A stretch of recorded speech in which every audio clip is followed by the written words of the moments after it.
shi ne ya zane. Idan kin ka bar ni wace za ta so ni, abin zai yi muni idan kin ka gani. Da ke ni na saba jini na jiki na yarwa.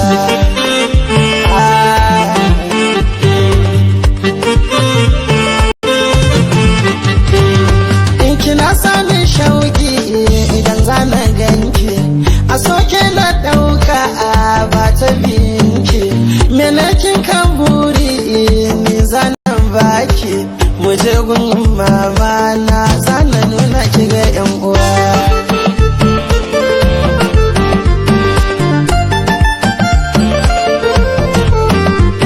An ce muna kama da ni da ke wuce misali, ina san da ba komai ne ba so ne dalili.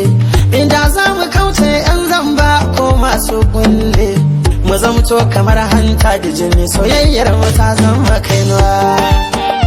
Ya Allah, ta zama kainuwa. Inda abin nake ji idan kika ce in zo da ke za mu zauna, kina nuna soyayya.